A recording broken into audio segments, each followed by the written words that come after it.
Nah, di sini saya akan membahas tentang asesmen dalam bimbingan dan konseling. Yang pertama, saya akan membahas tentang metode angket atau kuesioner. Metode angket atau kuesioner adalah cara pengumpulan data dengan mengajukan pertanyaan tertulis kepada responden. Kuesioner adalah daftar yang berisi pertanyaan-pertanyaan yang disusun berdasarkan tujuan penelitian atau konstruk variabel tertentu yang telah dikaji oleh peneliti. Daftar ini kemudian diberikan langsung atau dikirimkan kepada para responden yang akan mengisinya sesuai dengan pendapat mereka. Secara umum, isi pada angket dapat berupa pertanyaan tentang fakta, pertanyaan tentang pendapat, pertanyaan tentang persepsi diri. Nah, apa sih tujuan dari angket itu? Nah, tujuan angket di sini ada dua. Yang pertama adalah memperoleh informasi yang relevan dengan tujuan penelitian. Yang kedua, memperoleh informasi mengenal suatu masalah secara serentak. Nah, apa sih tujuan dan manfaat dari angket? Nah, yang pertama saya akan membahas tentang tujuan dari angket. Angket di sini memiliki dua tujuan. Yang pertama, memperoleh informasi yang relevan dengan tujuan penelitian. Yang kedua, memperoleh informasi mengenal masalah secara serentak. Nah, berikutnya itu manfaat dari angket. Apa saja manfaat dari angket ini? Nah, manfaat dari angket ini ada 3. Yang pertama, untuk menjamin validitas informasi yang diperoleh dengan teknik lain. Yang kedua, dapat dijadikan bahan pembuatan evaluasi program. Dan yang ketiga, untuk mengambil sampling sikap dan pendapat dari responden. Nah, berikutnya adalah langkah-langkah dalam merancang angket. Nah, dalam merancang angket, di sini ada beberapa tahap. Yang pertama, tahap persiapan. Yang kedua, tahap pelaksanaan. Dan yang ketiga adalah tahap analisis hasil. Kemudian di sini angket terbagi atas beberapa jenis. Yang pertama, pengklasifikasian menurut subjek atau respondennya. Yang kedua, pengklasifikasian menurut strukturnya. Yang ketiga, pengklasifikasian menurut jenis pertanyaannya.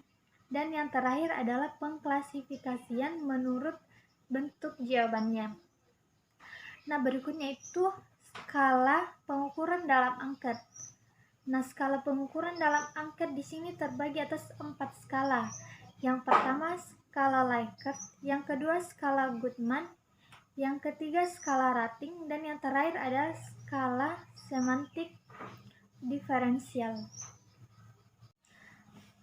Asesmen yang kedua di sini adalah wawancara atau interview. Wawancara atau interview adalah suatu percakapan antara 2 orang atau lebih dan berlangsung antara narasumber dan pewawancara dengan tujuan tertentu, dengan pedoman, dan bisa bertatap muka maupun melalui alat komunikasi tertentu. Nah, wawancara di sini bertujuan untuk memperoleh informasi yang akurat dari narasumber dengan menanyakan beberapa pertanyaan tertentu kepada narasumber. Nah, seperti halnya dengan angket, wawancara di sini juga terbagi menjadi beberapa jenis. Yang pertama, wawancara terstruktur. Yang kedua, wawancara tidak terstruktur. Yang ketiga, wawancara kelompok. Dan yang keempat adalah wawancara semi terstruktur. Nah, bagaimana sih agar wawancara itu berjalan dengan baik? Nah, di sini pewawancara hendaknya memperhatikan teknik dan tahapan dalam melakukan wawancara. Dan beberapa yang harus diperhatikan dalam wawancara ini yaitu penampilan, cara bertanya, dan cara mencatat. Wawancara juga di sini mempunyai syarat-syarat yang harus dilakukan sebelum melakukan wawancara, yaitu harus valid, relevan, tidak mengandung bias, dan komunikatif. Nah, dalam mengadministrasikan pedoman wawancara, di sini ada juga 3 tahap yang harus dilakukan sama seperti pada angket tadi. Yang pertama itu tahap persiapan, kedua tahap pelaksanaan, dan yang ketiga itu adalah tahap analisis hasil. Asesmen yang ketiga yaitu adalah observasi. Nah, observasi merupakan metode pengumpulan data dengan mengamati perilaku dalam situasi tertentu. Kemudian mencatat peristiwa yang sedang diamati dengan sistematis dan memaknai peristiwa tersebut. Observasi di sini juga diartikan sebagai proses sistematis dalam merekam pola perilaku manusia, objek dan kejadian tertentu tanpa menggunakan pertanyaan dan komunikasi dengan subjek. Proses tersebut mengubah fakta menjadi data, di mana observasi di sini diarahkan pada kegiatan dengan memperhatikan secara akurat, mencatat fenomena yang muncul, dan mempertimbangkan hubungan antara aspek dan fenomena tersebut. Nah, berikutnya manfaat dari observasi bagi peneliti. Nah, sebagai peneliti, kita juga jadi lebih memahami suatu kejadian yang diteliti secara lebih baik dan lebih mendalam. Peneliti juga di sini kadang menemukan hal-hal baru dari penelitiannya, di mana tidak hanya membuktikan hal-hal yang sudah diperkirakan, namun menemukan hal yang baru. Nah, hasil penelitian dari observasi ini biasanya deskriptif, sehingga membuat peneliti menjadi lebih objektif dan terbuka terhadap permasalahan yang diteliti. Nah, dalam melakukan observasi, kita juga dapat melakukan berbagai macam observasi sesuai dengan bentuk-bentuk dari observasi tersebut. Nah, observasi di sini terbagi atas beberapa bentuk. Yang pertama, observasi sistematik yang biasa juga disebut sebagai observasi terstruktur. Yang kedua, observasi eksperimental. Yang ketiga, observasi natural. Yang keempat, observasi partisipan, dan yang kelima adalah observasi formal. Nah, menurut peranan observer, observasi di sini hanya dibagi menjadi dua bagian atau dua bentuk. Yang pertama itu observasi partisipan dan observasi non-partisipan. Ada beberapa alat pencatat observasi, yaitu catatan anekdot dan skala penilaian. Nah, skala penilaian di sini terbagi atas 3. Yang pertama, skala penilaian numerik, yang kedua skala penilaian grafis, dan yang ketiga adalah daftar cek. Di mana daftar cek ini berisi aspek-aspek yang mungkin terdapat pada situasi, tingkah laku maupun kegiatan peserta didik yang menjadi pusat perhatian. Asesmen yang keempat yaitu sosiometri. Nah, sosiometri adalah metode pengumpulan data tentang pola dan struktur hubungan individu-individu dalam kelompok.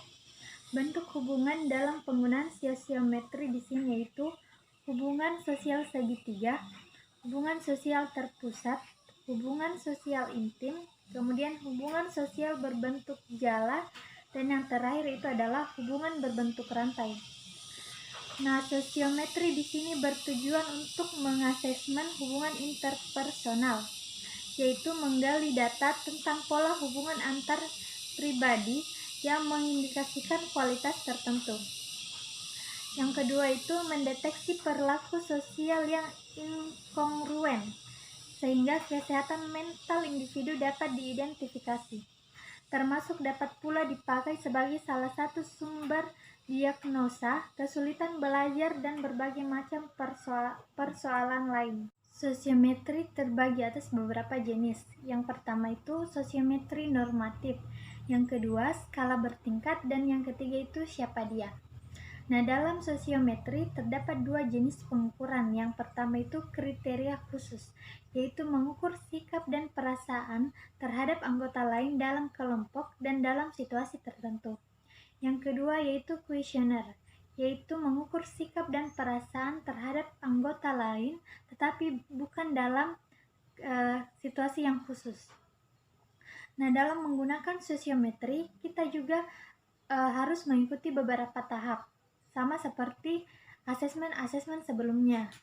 Yang pertama itu tahap persiapan, yang kedua tahap pelaksanaan, dan yang terakhir yaitu tahap analisis hasil sosiometrik.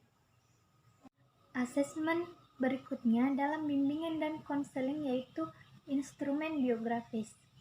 Nah, metode biografis di sini merupakan cara memahami individu dengan mempelajari ungkapan pikiran dan perasaan individu terhadap dirinya sendiri dan terhadap lingkungannya, melalui catatan yang ditulis sendiri ataupun ditulis oleh orang lain. Biografis di sini berisi kejadian-kejadian penting yang dialami oleh seseorang dalam hidupnya yang mempengaruhi perkembangan dan pembentukan pribadi orang tersebut. Nah, dapat kita simpulkan di sini bahwa biografis adalah alat pengumpul data yang dapat digunakan untuk mengetahui tentang kehidupan seseorang lewat tulisan yang ditulis oleh orang lain.